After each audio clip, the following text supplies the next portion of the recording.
I was told that she's not going to interpolate anymore, but she wanted to make a manifestation. May we recognize the distinguished lady from Taguig and Patero, Senator Pia The lady Cayetano. from Taguig, Senator Pia Cayetano, is recognized. Thank you, Mr. President. The majority floor leader is correct. This is not an interpellation. This is just a manifestation of support. We are very happy to have another education advocate in the Senate. It has not been an easy task to navigate the lack of budget over the past 6 years. I speak of 6 years because this representation has handled the budget of education for the past 6 years. And everything his honor says is accurate. All the challenges we've faced pretty much remain the same, but I want to share a couple of good, I want to share some good news, which His Honor in some way has also mentioned. Number one is we have a secretary, as you know, who has sat in our shoes, was been among us, and was one of the proponents for the forming of the EDCOM 2. So I'm happy to hear that His Honor had met with Secretary Angara. The second thing I'd like to point out is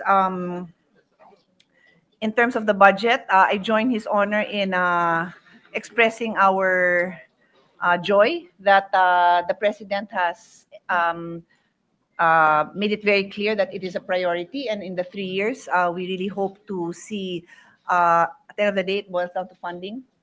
I think there's no one who will deny the importance of education, but it will boil down to how we allocate funding. And I'd like to share one situation.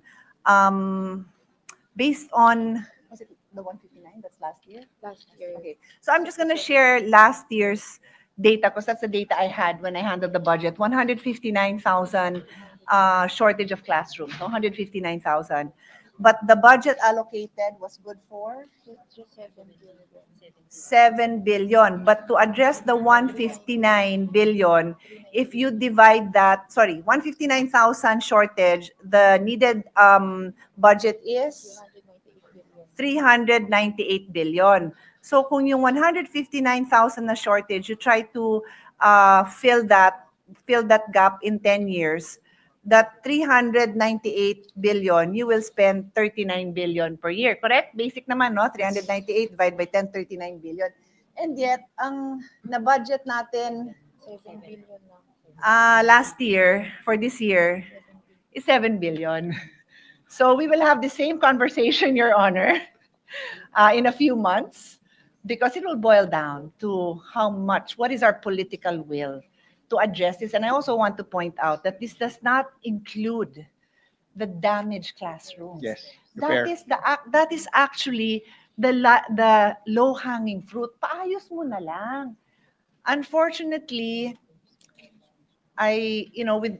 without any malice at all, I think many local would want na mapakitang may bagong classroom. Pero on the ground, paayos mo na lang, di ba? Para magamit naman ng mga estudyante. And I think His Honor wanted to say something, yes. Mr. President.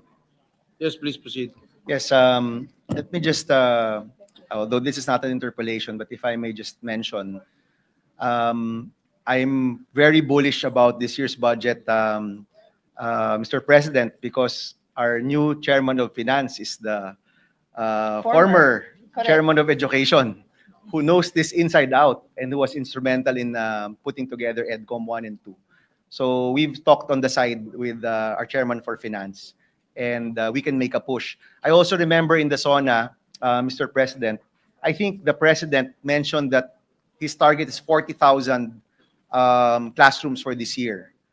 If that's 80 billion pesos, because government is spending about 2 million pesos per classroom, if we can find a way to bring that price down, Mr. President, no, of course, the lady from Taguig knows the numbers inside out, but she also knows that a number of groups are able to build classrooms for much cheaper. Yes, of course. So if we're able to bring the price down, we will be able to build more classrooms with a smaller amount.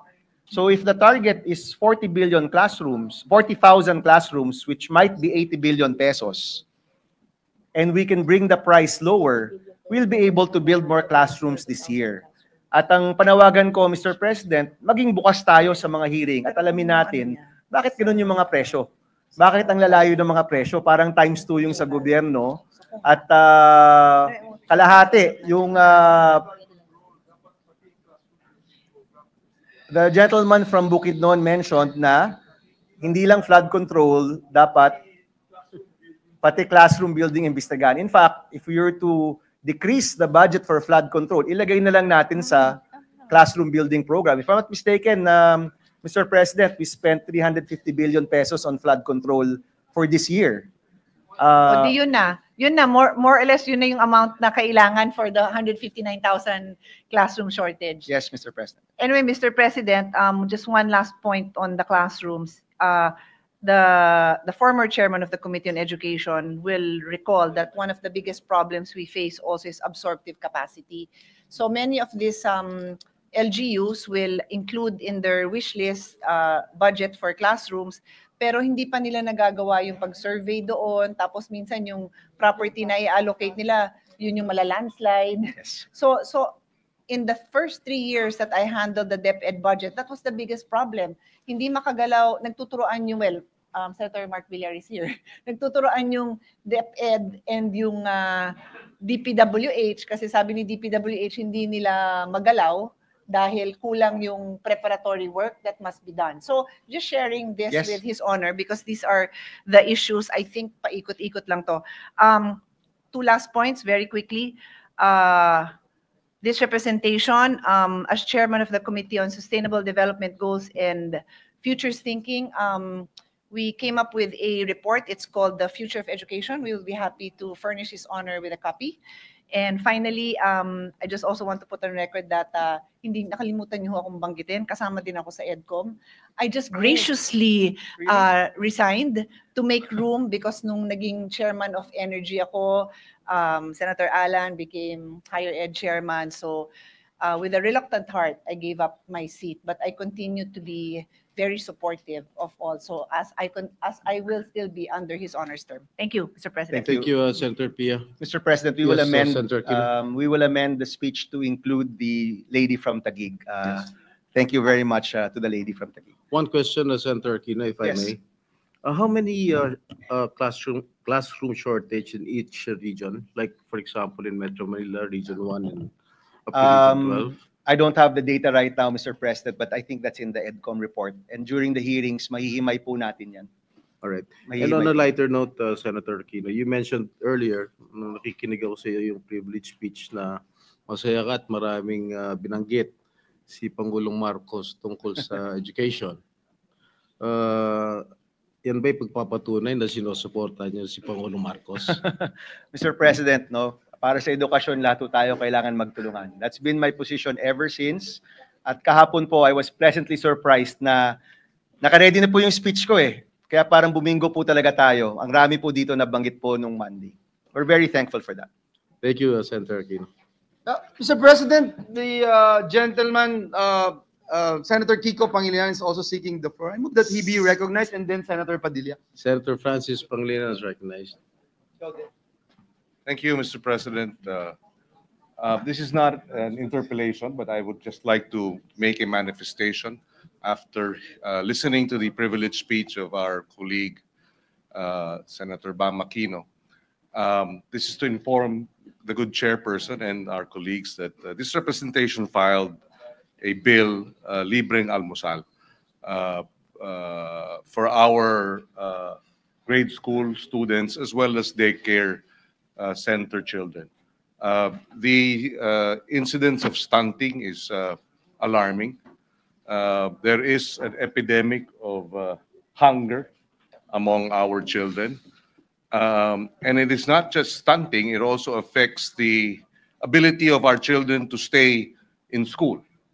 Dropout rates for school children without school meals can go as much as 30% compared to primary school that have or offer a school meals program. So it has not yet been referred We are still going through the reading of our Libreng Almusal program, but as early as now, we would like to at least seek the support of the chairman of the Education Committee so that we can jointly hear, number one, the Libreng Almusal bill, and at the same time, marshal it on plenary should the report be made available, Mr. President. For the record. Thank you, And we Senator. thank the senator from Tarlac for his privileged speech.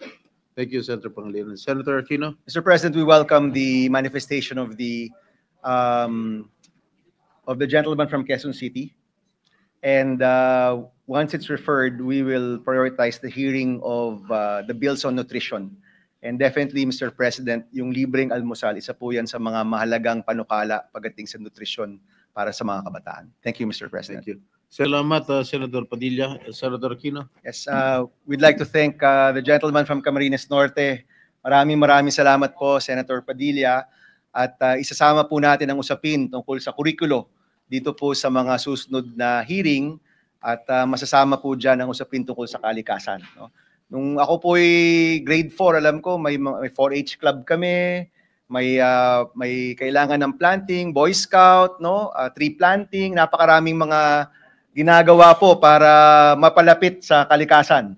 At maganda nga po na mapag-usapan po yan. Maraming salamat po. Thank you po, Mr. President. Majority Leader? Mr. President, Senator Win Gatchalian and then Senator Rafi Tulfo are also seeking the floor. I move that they be recognized. Senator Win Gatchalian, recognized. Thank you, Mr. President. Mr. President, this is not an interpellation, but I just want to manifest my full support to the privileged speech of Senator Bam Aquino, and I'm very happy that there's another education champion joining the halls of the Senate. And I was listening intently to his speech earlier. Alam niyo ho, ang year 1 report is 400 pages, and year 2 report is 400 pages, yung EDCOM yearly report. And obviously, binasa ho ni Senator Bam all 800 pages to come up with very targeted recommendations on how to address our education crisis that we are experiencing in our country. So I'm very happy to hear that he is ready to address all of these issues, and we fully support him in his quest to give our students, our learners, the best education possible. So congratulations. Thank you, Senator Gatchalian. Yes, Senator Aquino? Yes, Mr. President, nais ko rin po magpasalamat kay Senator Gatchalian. We already spoke during the campaign period kung gaano po ako humahanga talaga, no, pagdating po sa kanyang trabaho dito po sa Senado, especially pagdating sa edukasyon. So much so that I requested him yesterday if he can be my vice chairman for the Committee on Basic Education. Hindi ko alam kung pumapayag na siya, pero My honor, Mr. President. para meron pong continuity, no, yung mga reformang ginagawa, ang mga nailabas ng EDCOM. By the way, Mr. President, the EDCOM report, I will repeat what I said earlier. Yung pagka-honest ng EDCOM report, yung pagka-prangka niya pagdating sa mga problema natin, napakagandang simulain para sa mga reformang ito. Kung yung EDCOM report po, gin-loss over lang yung mga problema. Kasi some reports, ganyan po, no? Kung ganun po yung nangyari, hindi ho tayo uusad. Pero dahil yung report pong ito at lahat ng mga commissioners na nandito, nagtulungan, naging tapat at naging prangka sa mga nakikita nila, palagay ko po may chance talaga tayong mapatupad yung mga reformang kailangan natin. So again, Mr. President, I'd like to thank Senator Gatchalian for all of the great work that they've done. Salamat, sir. And Mr. President, just to put on record that Senator Bam is now the co-chair of the EDCOM. So I can see that EDCOM will be working doubly hard until the end of the year because its life is until end of the year. But definitely, nakikita ko po na marami tayong mariresolve dahil meron ho tayong isang chairman ng basic education na talagang ang puso niya ay para sa ating mga bata. So, congratulations. Thank you, Mr. President. Thank you, Senator Gatchalian. Majority Leader?